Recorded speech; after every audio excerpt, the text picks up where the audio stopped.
tenía idea de que hacías temas documentales y eso, pero me puse así a leer un poco lo que habías hecho como para conversar contigo y, huevón, has hecho un montón de cosas desde que saliste del colegio. Tengo 42. O sea, periodismo y de ahí arrancaste, no paraste, no has parado. Sí, o sea, sí he parado. Cuando me fui a España fueron 2 años poco productivos. Y de hecho me regresé por eso, porque sentía que iba a ser mucho más productivo en Perú que en España. Pero fuiste a estudiar allá. Pero me fui, sí, a los 26. A los 26 y poco estaba trabajando con Cecilia Valenzuela en La Ventana Indiscreta, Ya. antes de la gran transformación. Este, poquito antes, justo cuando estaba entrando Alan a su segundo gobierno. Estaban ya en Y Willax ahí, no, estaban, bueno, no, el anterior era Willax, ¿no? frecuencia, era frecuencia nocturna. Esa era la época en la que Hildebrand acababa de salir de la tele Ya. y en su lugar se ponía Cecilia Valenzuela en un programa de lunes a viernes, buscando tener también un programa de investigación, ¿no? Que de alguna forma lo era y pues ya Sí, era bueno, dejó de ¿no? ser. Entonces, medio cómico, además, o sea, no era, era más relajado y eso ayudaba a enganchar también. Sí, sí, lo veía. Bueno, pero en esa época me fui a España, me fui 2 años, me fui a estudiar un máster a Barcelona y me quedé un año más, porque España era monstruo, 26 años, quieres vivir en España, etcétera, pero no tenía papeles para trabajar y empezaba la crisis, era el 2008. Pero sí vi que Y trabajaste en empezaba, un programa allá en Cataluña, ¿no? O sea, no sé si te estás haciendo qué, pero sí ¿quieres, estaba bien en tu CV que había quieres estado que te eso. cuente sobre el programa? Ah, Era un programa que se llama Son Latino, todavía existe el programa, ya. y lo pasé en el canal 25 de Cataluña. El canal de 25 de Cataluña era conocido, al menos en ese momento, por pasar de todo. Te podían pasar cualquier cosa ahí. Pero el programa en el que yo trabajaba lo llegaron a censurar. Ok, ya O sea, imagino. en el canal en el que te pasaban de todo, censuraron el programa en el que yo trabajaba porque era un programa tipo de estos que antes daban en la televisión peruana los sábados al mediodía, que es un programa magazine, como de 1 hora, 2 horas, Oh. donde te ponen videoclips y te van poniendo reportajes, cositas así divertidas, ¿no? Ese era el estilo. Se llamaba Son Latino y a mí me llamaron para hacer los reportajes de actualidad Ya. y para vender publicidad. ¿Y qué sacaste ahí para que te, para que te censuren, güey? En Y España. no, yo tenía que, los últimos 10 minutos del programa eran el Curaca Negro, eran la sección del Curaca Negro, que era un tipo peruano también, con su terno rojo, y que hablaba a la cámara y decía, señora, usted sabe, su marido le engaña, yo lo sé también, y acá las cartas me lo dicen. Usted me llama, leemos las cartas, le hacemos un par de cositas y no la vuelve a engañar, llama, llama. Y con eso llamaba un montón de gente y era Estafa. lo que sostenía el programa. Yo una vez lo quedé mirando al dueño como diciendo, ¿cómo haces eso? Y me dice, oye, yo a ti te pago con esto, por si acaso. Entonces era un programa magazine que se sostenía con el curaca negro, que hacía consultas virtuales de esoterismo. Ah, qué güey. Ahí, ahí trabajaba, me ponía papeles, estaba haciendo encuestas, me llamaban para hacer un programa de reportaje de feliz. Pero, Y pero, después hicimos. pero de cada igual, fueron 2 años estuviste en Barcelona. Me fui a hacer un máster de 1 año y me quedé un año más De ilegal, trabajando. así. No, me saqué también Barcelona te da sus formas.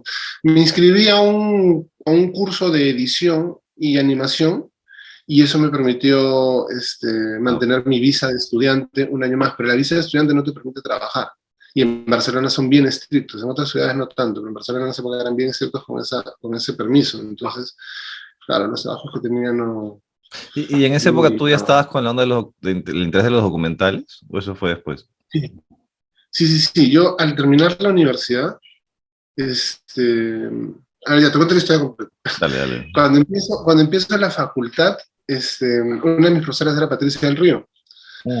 Y una de las cosas que dice que yo más me acuerdo es especialícense.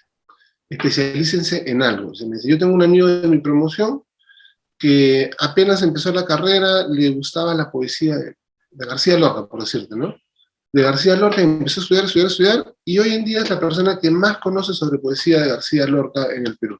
Entonces me quedé con eso, me pareció bacán, pero no sabía en qué especializarme. Y hacia el final de la carrera, cuando tengo un curso que se llama Documental Periodístico, con Alejandro Legazpi, director uruguayo, Claro, claro. No. El un papá de Julián maestrazo, Legazpi, además, ¿no? El de las películas de... Sí, sí. esposo de Susana Pastor, tremenda fotógrafa. Con él es que yo digo, o sea, con ese curso digo, man, ya, esto es lo que me gusta, ¿no? A esto me quiero dedicar, a los documentales, además de corte periodístico, porque claro, también veo muchos documentales más de corte cinematográfico, pero a mí me llamaban más los de corte periodístico. Entonces, me empiezo a meter en eso, en esa época trabajaba en IDL Radio. Cuando tuve la oportunidad de salir a televisión, me fui a la tele, a América, a la Unidad de Investigación de América, Cuarto Poder porque estaba. ya estaba, después estaba en la ventana indiscreta, vi esta oportunidad de irme a España a estudiar este máster en documentales, un máster en documentales en la Escuela de Ah, Cine de Barcelona, y pero me fui. una duda, porque en esa época que yo recuerdo al menos, ya los documentales que se trabajaban en Perú iban más por el tema de naturaleza, pero había poco documental todavía, creo, claro, estábamos en Fujimori, ¿no? Pero había poco documental de temas políticos o temas sociales, Y ¿no? el concepto, el formato documental, me acuerdo, era sobre todo reconocido por Alejandro Guerrero, Claro. porque él hizo Man, una serie de documentales en los 90 de naturaleza todos. Entonces me acuerdo en la universidad, ya cuando estaba con esto de especializarme en documentales, en mi trabajo de último curso, hicimos un curso relacionado a documentales participativos en Villa El Salvador, y parte de eso era encuestar a la gente, decirle, oye, tú ves documentales, ¿te gustan? ¿Qué te gustan? Y la gran mayoría de gente lo que conocía era Alejandro Guerrero, ¿no? Estamos hablando de los primeros años del 2000. claro. Ya entre gente con un poco más de interés en el tema, la héroe en esa época era Hedy Honeygaard, esta directora que me parece que es holandesa, que ha trabajado mucho en Perú, que es un documental que se llama Metal y Melancolía, Ya. eh, que tiene un trato bien observacional, bien de dejar la cámara y ver pues cómo el Perú de los 90, que era real maravilloso en esa época, ocurría delante de la cámara, ¿no? Ya. En esa época, bueno, y compadre, que hasta ahora creo que es el mejor documentalista en el Perú, Sí. ¿cómo se llama? Me olvidé el ¿Por fuera? nombre. No. Corcuera, Javier Sí. Corcuera. Claro. Javier Ah, ya, Corcuera ya había hecho sacó, ¿no? Ese año sacó esta, ¿cómo se llama esta? La Este que dice, espalda del mundo, la espalda. Claro. las tres historias, ¿no? De los niños picapedreros, la primera, sí. Claro, fue por esa época, En ¿no? esa época, claro. Sí. Sí, sí, sí, sí, sí. Eran, claro, o sea, si la industria del cine en general en el Perú, pues no es de las que ha avanzado primero en Latinoamérica, en documental ha pasado lo mismo, ¿no? En esa época no se había hecho mucho en general. Ujú. Y te fuiste a Barcelona, y, pero ya siempre tu tema con el documental fue un tema social, ¿no? Porque te has ido siempre por ese lado de la denuncia, está bien no sé si está bien dicho, pero la denuncia social y temas que realmente impacten, ¿no? O sea, por ejemplo, tienes lo de los familiares de la Cantuta, y bueno, has hecho más cosas con Pacha, creo que ves un poco la línea de Pacha Films también, ¿no? Ese tema, ese tipo de documentales. Pero tienes este tema, te han dado dos premios, uno por lo de trata de mujeres de México, el otro por el tema de los migrantes a través de Colombia. Sí, siempre te has jalado esos Sí, temas así. Trabajaste en la Comisión de la Verdad también, creo, por ahí vi, ¿no? Estuviste trabajando. ¿Siempre te has jalado ese sí, tema toda la vida?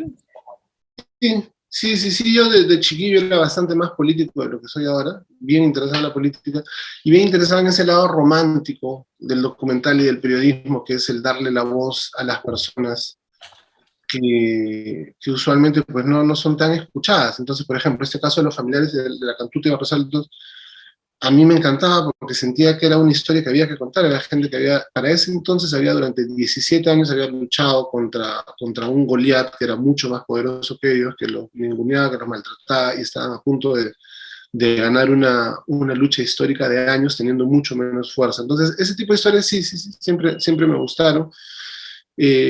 Con Pacha Films he tenido la suerte de que ellos desarrollan ese tipo de temas de migración, de trata de personas, narcotráfico, muchísimo. Eh, entonces sí, son los temas en los que me he movido. Cansa. Hay algún documental que te jaló más, o sea, como que te llevó más a ese lado? ¿Viste alguna cosa puntual que te llevó mucho a ese lado o son muchas cositas pequeñas que te han ido? Un montón, cada uno de esos, o sea, lo más rico es después, por ejemplo, ahora 10 años después, 12 años después de trabajar, de haber trabajado, por ejemplo, el tema de los familiares, Sí, para mí lo más rico es la experiencia de haber conocido a esta gente, ¿no? cada Giselle. Ahora mismo estamos trabajando un documental sobre unas familias mormonas en el norte de México que fueron asesinadas en el 2019, quemaron a sangre fría y mataron a 3 mujeres y a 6 niños. Y, y claro, es un tema horrible que duele, cansa, uno tiene pesadillas viendo eso, pero lo que uno rescata finalmente de eso es esa relación que se hace con los familiares de las víctimas, que finalmente es gente pues, que tiene un montón por decir, ¿no? Y que te agradecen esa ventana, esa posibilidad que uno le da de ir y hablar de ellos, de su vida, de lo que es importante para ellos. Pero ¿y cómo llegas a esas historias? O sea, ¿cómo es que llega la posibilidad a ti, digamos, estando acá, que no te tendrías que enterar necesariamente de eso, ¿no? Pero ¿cómo llegas a eso? Este ya es parte del flujo de trabajo con Pacha Films, ¿no? Pacha Films tiene años trabajando con Discovery y trabaja mucho también con Al Jazeera y con Channel 4. Entonces todo el tiempo está a la caza de noticias que salgan en Latinoamérica Ujú. que puedan tener un tratamiento documental. Entonces, el 4 de noviembre del 2019, cuando nos enteramos que han matado en el norte de México, en una zona de narcotraficantes, a 3 mujeres y 6 niños, claro, al toque el dueño de Pacha Films fue para allá, fue a grabar, fue a establecer los contactos y después le dijo a Discovery, oye, mira, tenemos esta serie de contactos, tenemos un buen acceso a estas comunidades mormonas, te ofrecemos una serie documental. Y después de negociaciones con él dije, ya, 4 horas, una serie de 4 horas, hagamos. Entonces estamos en eso, hace un año. Es un tema bien duro, apasionante, también cansa. Te soy bien sincero, yo estoy cansado de ver temas que me desgarran pues, emocionalmente, ¿no? O sea, Pero toda la es vida has estado hablar con la... metido en esos temas, ¿no? O sea, o nunca has hecho un documental, pues, no sé, la historia de Parchís, nunca no sale de ti tampoco, ¿no? Bueno, Fuerte. ya desde hace 6, 7 años estoy también metiéndome en el tema de medio ambiente. Muy bien. Entonces, por ejemplo, en el 2016 estuve dirigiendo un programa que se llama Ambiente B, que es un programa que conducía Sebastián Rubio Ya. sobre historias ambientales en el Perú que inspiren pues, en general a tomar acción por el medio ambiente, a tener propuestas innovadoras en relación con el medio ambiente y la sostenibilidad.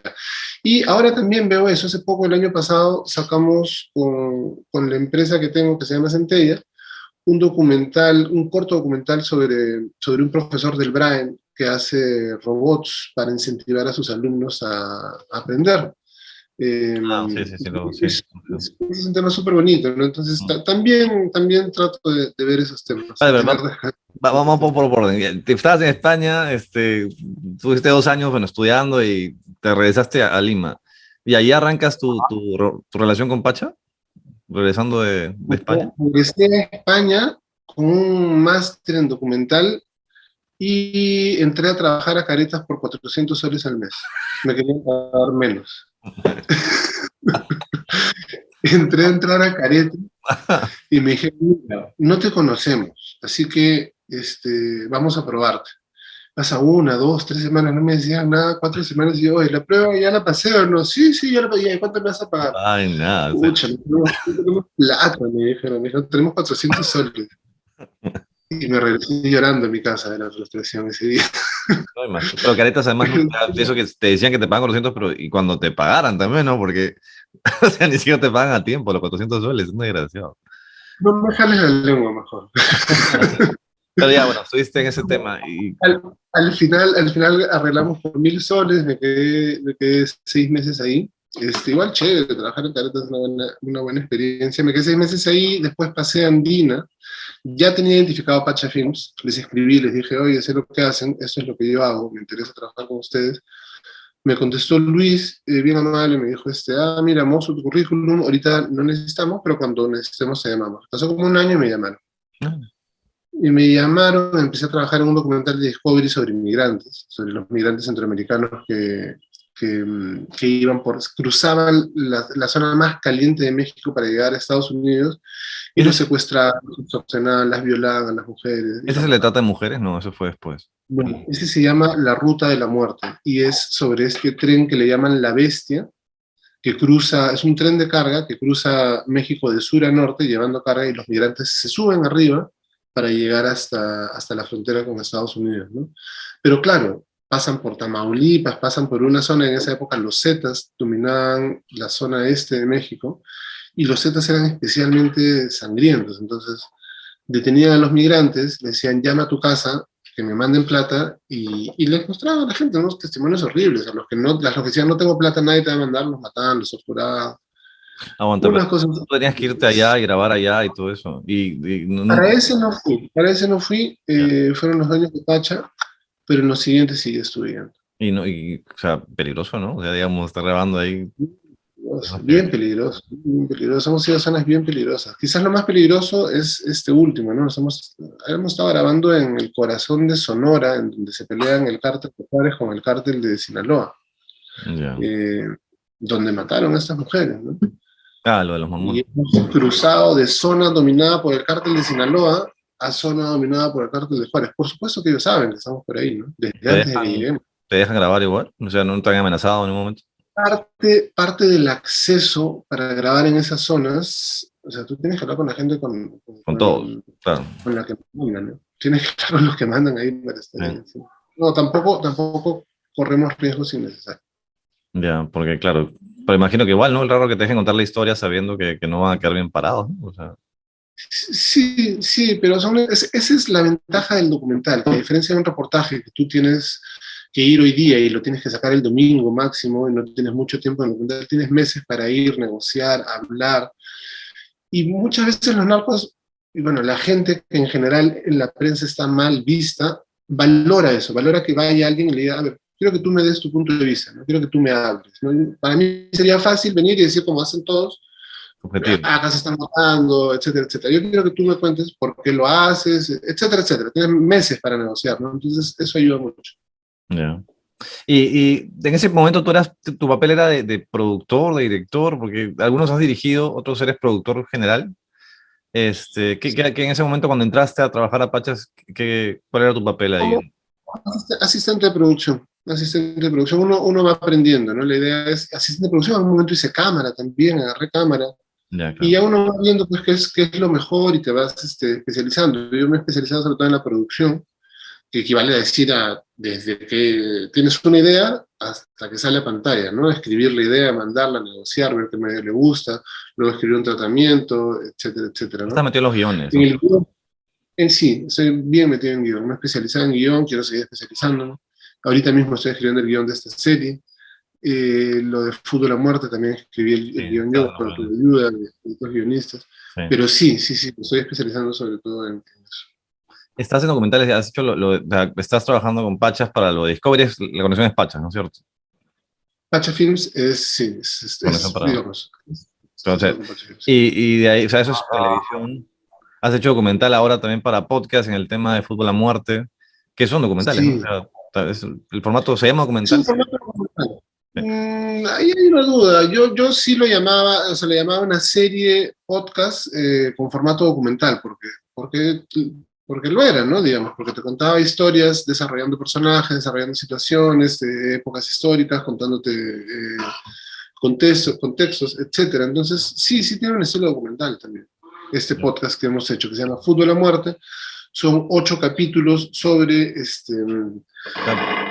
situaciones en las que, relacionadas al fútbol en las que ha habido algún crimen importante.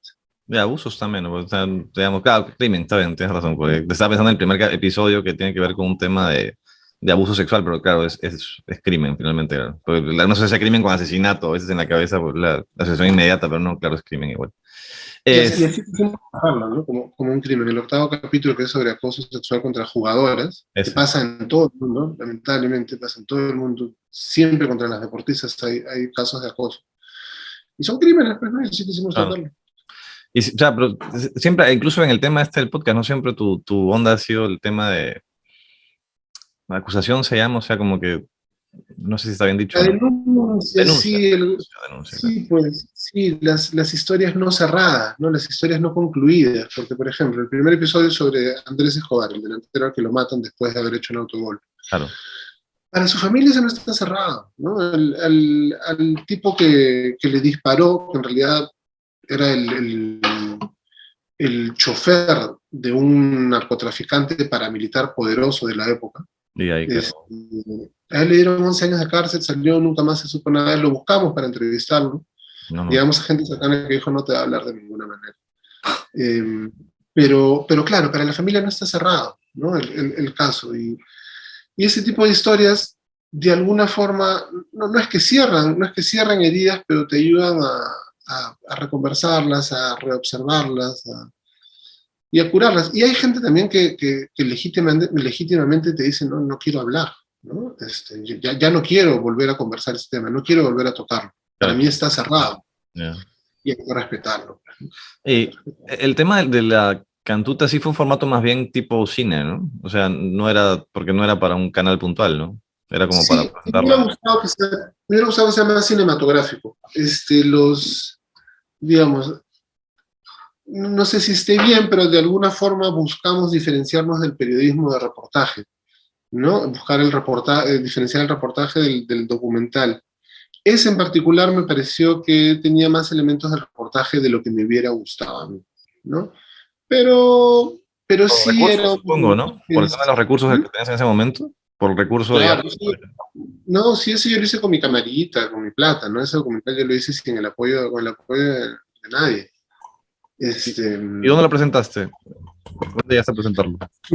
Se presentó en la noche de Barranco, en la noche de los cortos, fue muy exitoso, quedó gente afuera, es que además lo presentamos en campaña electoral, entonces había mucho Ya. interés. Y después he estado en festivales, he estado en el Festival de Cine Político de Barcelona, en un festival también de Ojo. cine político de Valparaíso, en México, perdón, el Festival de Cine Político de Buenos Aires, no de Barcelona.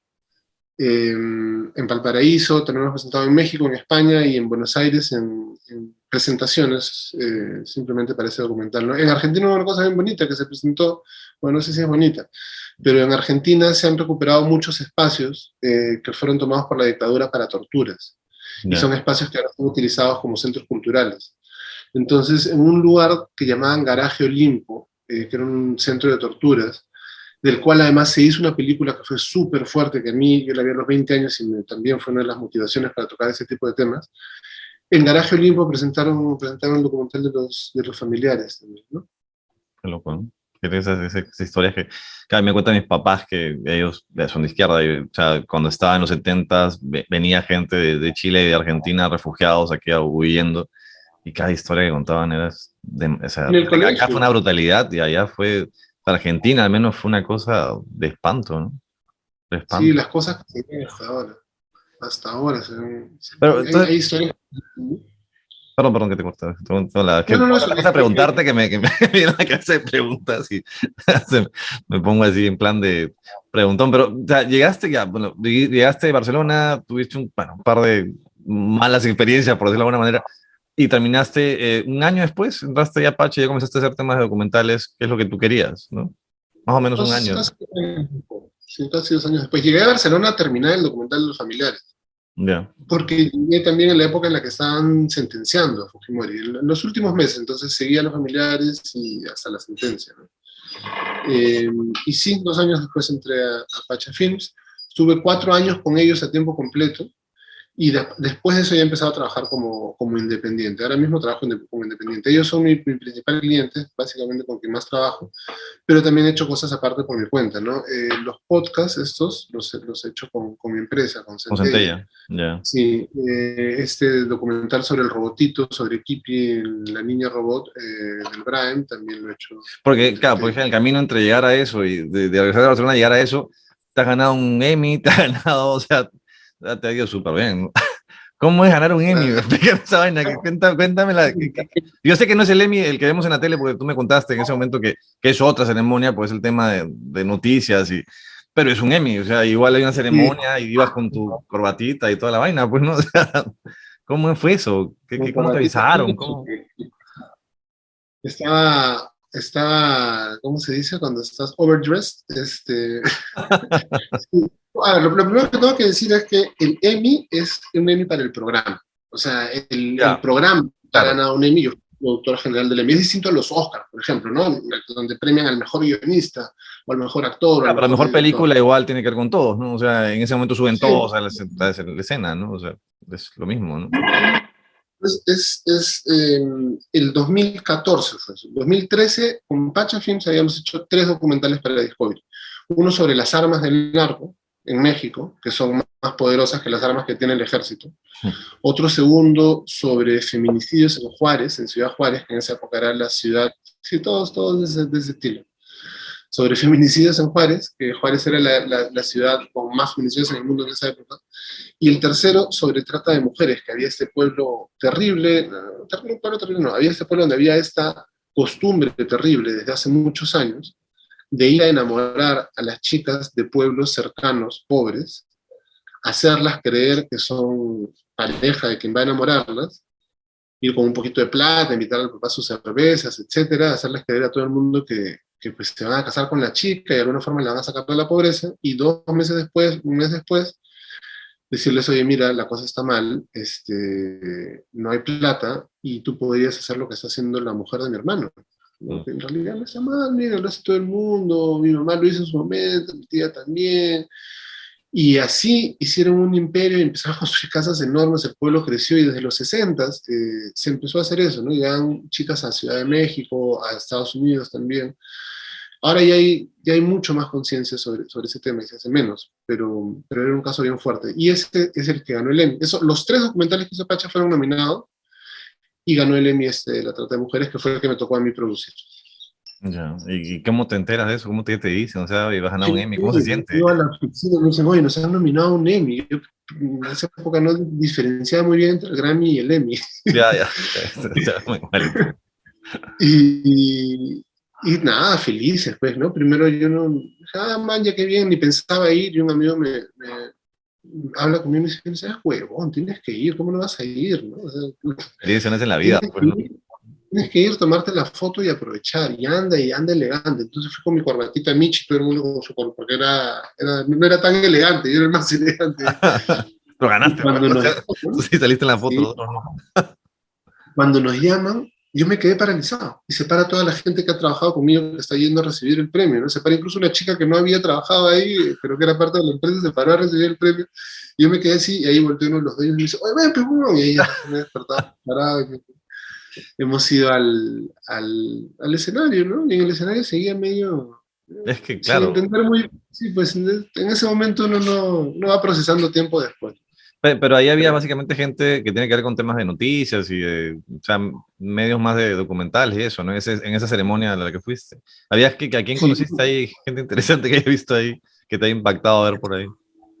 estaba ese presentador mayor estadounidense, estoy con los ¿Hombre nombres o mal, mujer? Larry King, ¿puede ser? Ah, Larry King, claro, sí. Sí, sí, sí. Sí, está él. Después cuando estábamos sentados, estamos sentados, era para noticias y documentales, ¿no? Y entra un tipo mexicano que me parecía conocido, no sé quién es, pero su cara me sonaba conocida. Y cuando entra y nos paramos para que pase, dice, oye, disculpen, ¿eh? Disculpen, pero en un ratito voy a tener que hacer que se muevan de nuevo porque me voy a parar para ir a recibir mi premio, me dijo. Antes de que empiece, ¿no? Él estaba nominado. Ya. Nos reímos.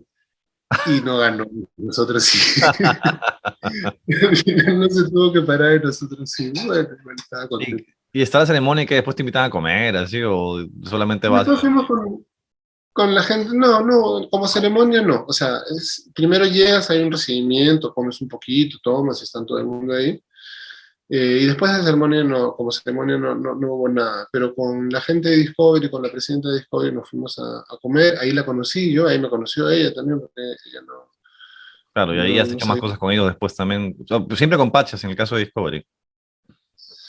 Sí, bueno, después de lo de Caravanas, con la directora de Discovery, ella me llamó para ese proyecto del podcast, o sea, seguir hecho aparte, Con Discovery, pero también. no, Ah, por fue iniciativa contacto. de ella. Sin Discovery, pero la directora fue la que me dijo, oye, mira, está este proyecto, necesitan historias, le dije, yo tengo historias, las presenté, les gustaron a los de Spotify, pero ella fue la conexión, digamos, ¿no? Y sí he hecho por mi cuenta las investigaciones que ellos ya me han pedido directamente. Ahora, tú sácame una duda, pero Spotify tampoco es que financia muchos proyectos de documentales, ¿no? O sea, y en español No, menos, ¿no? no. Que yo sepa. No. Pero sí le metieron al podcast hace un par de años y sí le dieron una plata importante Pues a esa básicamente serie. he visto que hay, claro, creo que hay algunos de México. X-Ray, ese podcast documental de España, ese no es de La Spotify. verdad no lo conozco. La verdad Bueno, no lo conozco. es un, Me, es un me imagino documental. que no, porque ando pendiente de los más escuchados en podcast. Ese escucha es bueno. De X-Ray es un podcast histórico, o sea, te lee la historia, te cuenta la historia de Juan Carlos, el ex rey de España, y después de Felipe en la segunda temporada, ¿no? pero es documental así con cosas así muy bien hechas. O sea, es una chamba documental muy fuerte que han hecho y duró como 1 año, 2 años hacer el documental X-Ray. Y está muy, muy bueno. O sea, han agarrado, incluso han recreado la voz de Franco para hacer algunas cosas de lo que decía él, como para meterle contexto histórico, ¿no? Como una computadora recrearon la voz de Franco en una parte. Está muy buena. Ahí, lo voy a buscar. X-Ray, sí, sí, está muy bien Escuché hecho. uno español que estaba buenísimo, se llama Las tres muertes de mi padre, de Radio Cora, que está hecho por el hijo de un ex general, creo, no sé si era general, pero que fue asesinado por ETA en la Oh, época de Franco. no. Este, muy bien hecho, Ah, muy sí me bien suena, hecho. sí me suena. Sí Las tres muertes de mi padre. Sí. ¿Y no te han llamado la gente de Radio Ambulante así para alguna vez un episodio o alguna cosa de No, estoy esperando. Vamos a poner Y policía Radio Ambulante es para monstruo. tallarlo. Radio Ambulante. ¿Ah? Vamos a Vamos tallarlo a acá. tallarlo.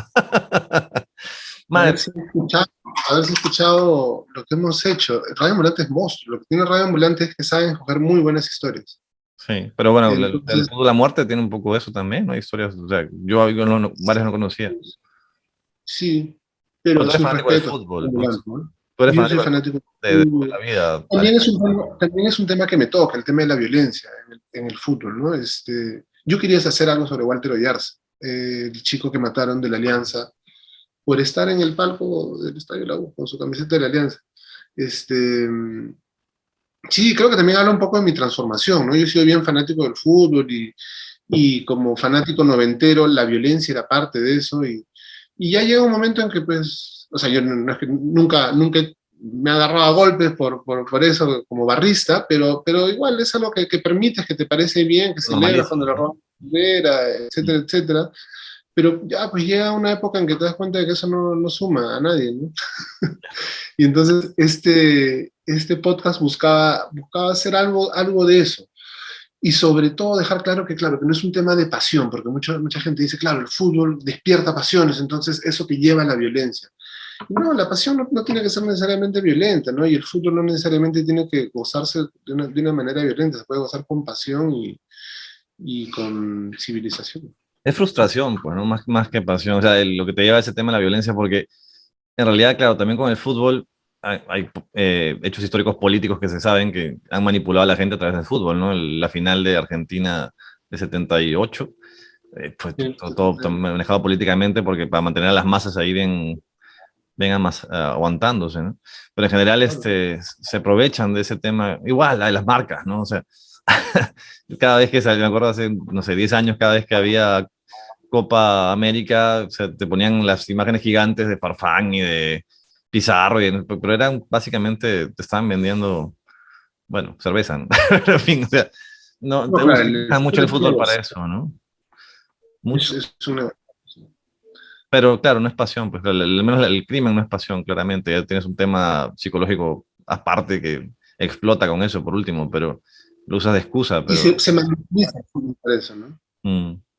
Claro, tú estuviste en la Se época de las magnetiza. barras bravas, cuando tú ibas al estadio de Chibolo, estábamos justo en esas etapas de las famosas barras bravas, pues, ¿no? Claro, en los 90, claro. Y una vez regresando de un clásico, me bajo del micro y me gritan, cagón, no sé qué cosa, concha tu madre, le grito. Y le grito y veo que bajan, yo tenía 13 años, veo que bajan 5 patas de 30, no sé cuántos, a corretearme de la U. Y me iba corriendo, y me robaron mi polo, tenía mi polo en la mano y me lo robaron. Y a los 13 años pues, dije, me voy a vengar, juro venganza. Ya, Por claro. suerte nunca me vengé. ¿Te acuerdas de Porque Yabel? veas, ¿Te acuerdas de Yabel, claro, Yabel Rodríguez? Yabel claro, también, él era de la U y le rompieron la cabeza una vez en esa época y tenía su polo de la U ensangrentado y está como trofeo, ¿no? ahí cerquita del colegio. Mm. Cerquita del colegio, absurdo, se bajó un pato de un carro, le metió un puñete por ser de la U, ¿no? Y hablando o sea, del tema de los documentales, ¿no? O sea, tú has llegado a ver los efectos que han creado los documentales que tú has hecho en parte de la sociedad, en personas, o sea, el hecho de lo que hablamos hace un rato, ¿no? De darles cara a algunas personas que están calladas, imagino que poder mostrarse también hay ciertos niveles de satisfacción y de calma y de paz. ¿Tú has podido llegar a ver, a sentir esos efectos de lo que tú has creado en la gente? Sí, la gente, o sea, siempre te escriben, siempre te escriben y te agradecen al final y eso se valora muchísimo. Porque es complicado, porque durante meses estás molestándolo y llamándolo, oye, tienes esta foto y me puedes dar entrevistas, oye, podemos grabar esto, hasta se llegan a cansar. Pero al final cuando ven el producto, Dicen, para esto era. Y te agradecen y te agradecen eso, te alimenta mucho, ¿no? Y también tengo que estar bien pendiente de lo que se dice en Twitter, de lo que se dice en redes sociales cada vez que sacamos un documental. Por ejemplo, esto de Fútbol a Muerte, estoy súper pendiente de todo lo que se dice en Twitter, ¿no? ¿Para Ahora que no están se pidiendo una tergiverse? segunda temporada. ¿Mm? ¿Para que no se tergiverse o para qué? O- Para saber qué piensa la gente, para ya. saber qué piensa la gente. Hay un capítulo que tuvo más críticas que otro. Entonces, claro, yo estoy bien consciente de eso y trato de pensar por qué, ¿no? Como para no repetir. Hay capítulos que son más apreciados y también hay que saber cuál es la opinión de lo que opina la gente, ¿no? En el caso de cambios de verdad, por ejemplo, entiendo que en Tenancingo la cosa ya no está, en Tenancingo, que es este pueblo terrible, este pueblo donde hay trata de personas, entiendo que la cosa ya no está tan grave como hace algunos años. Porque claro, que salga algo en Discovery Channel para todo el mundo, siempre genera algún tipo de cambios, ¿no? A nivel político. Ok, bueno, esa parte. Y una cosa, de todas las cosas que he visto que han sido muy fuertes con el tema de los documentales, ¿qué te ha impactado más? De lo que has visto, ¿no? De lo que has, porque entiendo que no todo no has estado presente en todos lados, sino a veces también has estado como que manejando el material que hacía otro, pero tú de lo que has visto, ¿qué ha sido lo que más te ha impactado? Las historias de la gente, puedo pensar en muchísimas ahorita. Ahorita mismo, pienso en la niña de 16 años, mormona, que entrevistamos, que vio cómo mataban a su mamá y a dos de sus hermanos, y se tuvo que quedar a cuidar a sus hermanitos, a uno que le había caído una bala por la cara, a otro que tenía una bala en el pie, que estaba a punto de morirse, y que en esa época tenía 14, 13 años, y que a sus 14 años fue el sostén de su familia y los mantuvo vivos, ¿no? O la historia de Raida Cóndor, que te dice, sí, fui al Poder Judicial a denunciar la desaparición de mi hijo, y me dijeron, señora, ¿usted sabe quién está denunciando? Usted está denunciando a Alberto Fujimori, el presidente.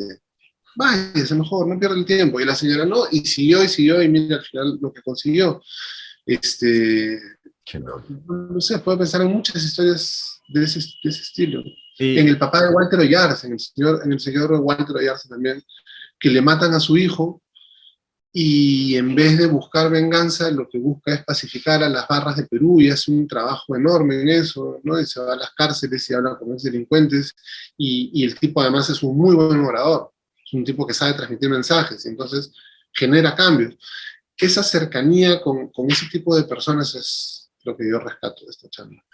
¿Y cómo te hace después de un tiempo así, haciendo un documental en el cual te cargas de muchas cosas complicadas? ¿Cómo haces para limpiarte de eso, liberarte de eso un poco?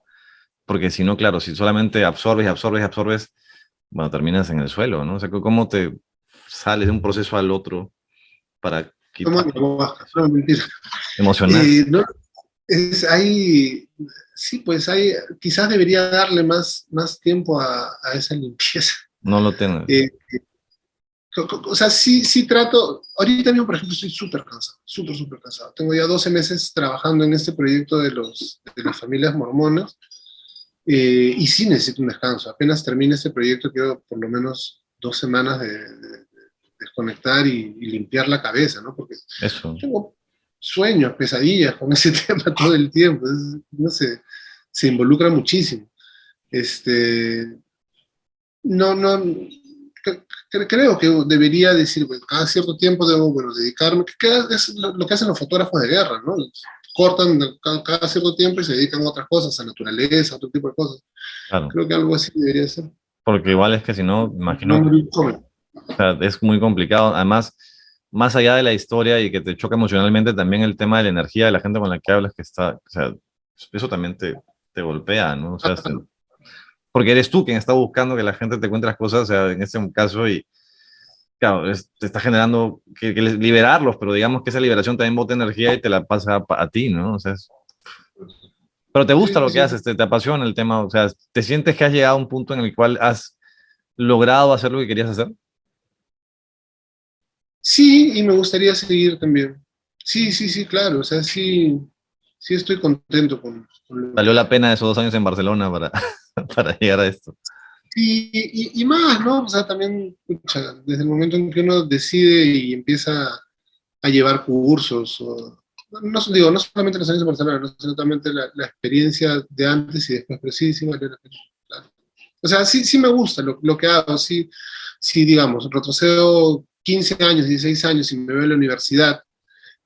claro, yo me moría de ganas de estar haciendo lo que ahora hago. Sí, sí. Claro. Sí, En ese eso sentido. no es fácil. Y una cosa, en el documental has hecho, bueno, más o menos, o sea, el formato de cine, sí, porque lo presentaste en festivales, el tema de La Cantuta y por ahí algunos más, no sé, televisión con el tema de Discovery, ahora podcast con el tema del fútbol. ¿Qué formato te faltaría hacer documental? ¿Hay documental presencial, por ejemplo, tipo teatro documental? ¿Existe eso? Sebastián Rubio hace teatro documental buenísimo, pero no es lo mío, porque yo no tengo mucho conocimiento de teatro. Incluso al cine le tengo mucho respeto, ¿no? Yo no he estudiado para hacer cine. Entonces, cuando me preguntan, ¿te gustaría hacer alguna película? Sí, pero hay que prepararse un poquito más, ¿no? Y respondiendo a tu pregunta, ¿qué otro formato?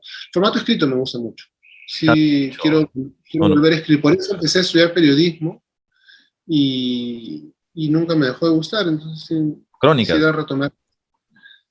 O sea, Crónicas, hasta ficción me gustaría escribir. El tema es que, claro, en documental también escribes mucho, o sea, tú tienes un tema y tienes que escribir una propuesta, tienes que escribirla bien, de una manera que sea atractiva, y que un canal lo lea y diga, compro, te voy a no, pagar para hacer y eso. el guión te tiene que impactar emocionalmente también, como para el Y público, ¿no? O guión sea, tienes que escribirlo, telling. claro, y escribir un guión documental es complicado, Bueno, porque a diferencia de un guión de ficción, tú dices, ya, este personaje va a decir esto, no me gusta, ya lo corrijo, pero en documental tienes que hacerlo decir eso. Y de bueno. repente, claro, en la entrevista no lo va a decir como tú quieres, entonces después tienes que leer y juntar esta palabra con esta y leerte toda la transcripción. Es ¿Cuánto su demora chambita. hacer un documental? Depende, por ejemplo, en esta serie tenemos ya más de un año. Más de un año yo chambeando a tiempo completo, pero desde que eso pasó hay gente que ha estado viajando, buscando esos accesos, entonces son procesos de meses o años. ¿Y te contratan para decirte de acá a 2 años sacas un documental de tal cosa? Entonces, así es En la... este caso, Pacha Films me ha contratado para sacar ese documental. Entonces me contrataron por 10 meses, se está ampliando un par de meses. Ya, porque claro, pero digamos que Discovery a ellos los contrata para decirle ya en el 2024 me sacas un documental de este tema.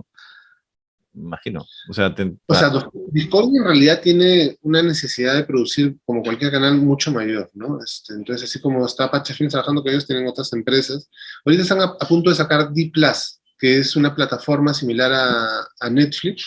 Entonces, están buscando sacar un montón de contenido. me, me has Están justo, haciendo varias series documentales. me has justo, sobre otro tema que quería preguntar que me había olvidado. El tema del streaming. O sea, ahora con la cantidad de plataformas que hay, con la cantidad, eso, de necesidad de generación de contenido que hay, no te ha jalado ver con, no sé, con Amazon, con Netflix, con gente para producir cosas. Sí, claro, claro, es un momento buenísimo para el documental en general porque, por un lado, el surgimiento de estas plataformas.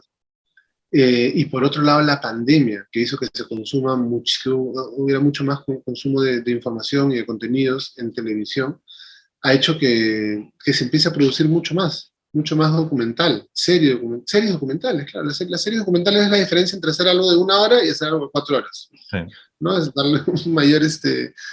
un mejor tratamiento a un tema y con más tiempo.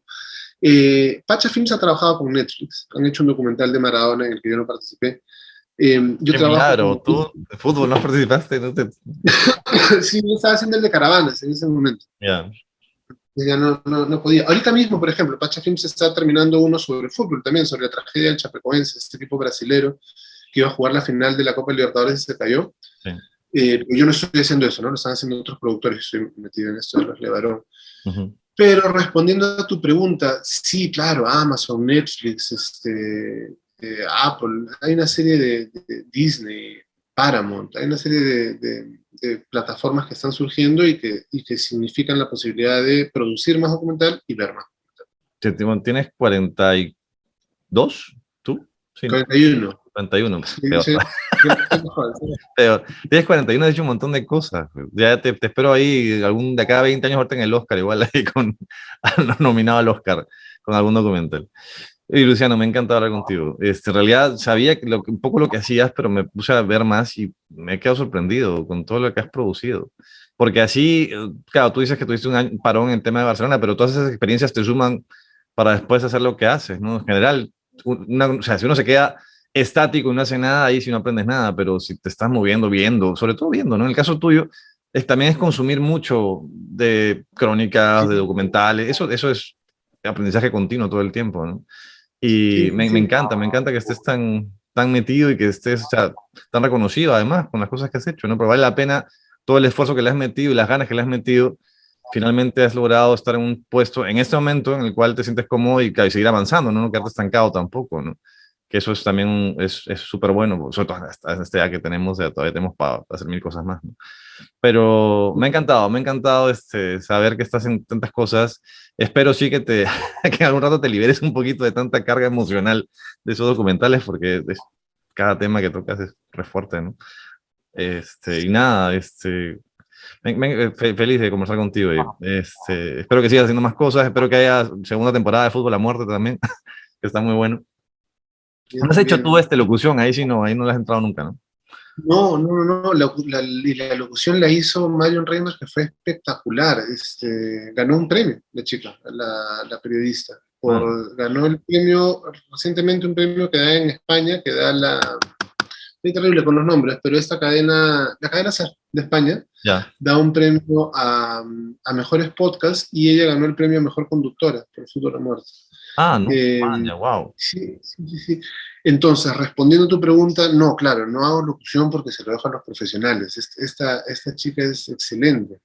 Cuando estábamos haciendo esto, buscamos quién podía ser el host o la host, eh, y apenas escuchamos a ella, a mí me gustó mucho su voz, pero la trabajamos, porque ella, claro, no está acostumbrada a ese formato y nos costó y le costó a ella, pero ella es súper disciplinada, y finalmente encontró una narración muy que a todos nos gustó. Tú tienes mucha relación con el tema de México, ¿no? Con historias de México, por el tema, asumo que de Discovery, porque también, claro, México es una población gigantesca y consumen harto material, pero eh, ¿con qué te sientes más cercano? ¿Con México o con España? Con México, es que bueno, en México viví parte de mi niñez, ¿no? En Guadalajara viví 3 años, Ah, de no los sabía. 7 a los 10 años. Y de ahí Entonces pasaste a regresar San a Felipe. México. Ah, no sabía, no sabía eso. O sea, estuve en San Felipe, inicié el primero, segundo, me fui a México hasta la mitad de quinto de primaria. O sea, regresé en la mitad de quinto de primaria a San Felipe, ¿no? Y de ahí te fuiste. Eh, ¿Dónde terminaste tú? ¿No, no terminaste en me fui al José Antonio Encinas, Ah, estuviste en el eh, Jajae. Ah, no sabía. Qué bueno. Mm, tercero, cuarto y quinto de secundaria. bueno. Oye, Luciano, ¿verdad? Y Sí. con este tema de que estás metido en estos temas tan de derechos humanos y sociales y denuncias, ¿cuántas veces te han confundido y te han dicho que Gustavo ahorita es tu viejo? Porque se han confundido mil veces. Toda la vida. En la universidad era algo de todos los días. De todos los días. Hace poco una chica me dijo, sí, pues tú eres Gorriti. En la universidad estaba el hijo de Gustavo Gorriti. Era yo. Una vez cuando trabajaba en IDL, salió en La Razón, el periódico La Razón sacó un reportaje, un artículo Diciendo que todo. sobre, sobre los 10 familiares de caviares que trabajaban en el IDL. Ay, Y sabía. en el puesto 4 estaba Luciano Gorriti, hijo de Gustavo Gorriti, Uy, no. que ganaba $3.000, yo, supuestamente. Yo ganaba $300, ganaba en IDL, ¿ya? Pues según La Razón, yo era hijo de Gustavo Gorriti y ganaba $3.000 mensuales. ¿Conoces a Gustavo? Este, y estaba ahí. Ah, lo conozco más por el judo y por la chamba, Ha sido. porque yo era judoka hasta cuando era niño. Ah, no sabía. Hasta los 15 años, practicaba bastante judo y él también, entonces ahí lo conocí en el programa japonés. Él es primo de mi papá, entonces Ah, me ok. tenía afecto. Y después ya lo he visto por la chamba, en la Comisión de la Verdad, en el IDL. eh, pero claro, es una relación más de trabajo. En reuniones familiares solo lo vi cuando se murió su papá, Mm. que era hermano de mi abuelo, y cuando se murió mi abuelo, años después que él fue, ¿no? Yo le he Pero conocido. por lo demás lo he visto en situaciones de trabajo. Yo lo conocí hace unos ¿Mm? años porque es amigo, estudió con mi mamá en la universidad y se reencontraron hace algunos años y justo antes de la pandemia hicimos una reunión de cumpleaños de mi mamá, la última que se hizo en realidad, y invité a todos sus amigos y estaba Gustavo, súper buena onda. O sea, se ve muy serio así, pero súper buena gente, muy amable. Sí, Sí. pero sí me acordaba que en el colegio todos pensábamos que, que eras hijo de... Bueno, pero dentro de todo es una confusión que no, que está buena, pues ya, si quieren creer que lo crean, ¿no? O Claro, si sea, te yo me llamaras acuerdo Montesinos sería más complicado, ¿no? ¿ah? Si te llamaras Montesinos sería En- más complicado. sí, sí, sí, en la universidad había amigos, algunos, bueno, me acuerdo de un chico que era muy buena persona, excelente persona, y tenía un familiar que era un periodista con una fama terrible, ¿no? Y ese sí era su familiar directo, directo, directo. Y entonces, claro, yo pensaba, en esa época, bueno, dentro de todo, mejor que me confundan con Gustavo. Bueno, Luciano, no te quito más tiempo, Jäger. Gracias por tu tiempo. Sé que anda full. Y nada, ya te aviso cuando publique esto en estos días. Y que de verdad, suerte con todos los planes y que te vaya bien con el tema el nuevo documental. Y ya te estaré viendo ahí, viendo qué más estás produciendo. Un abrazote. Gracias. Muchas gracias. Iniciamos otra conversación para hablar de ti, para que me cuentes. Que también sé que estás, pero gracias más bien por escucharme. No, justo. Un abrazote. Ya nos vemos pronto. Bueno, un abrazo, Carlos. Que estés muy bien. Cuídate. Chao.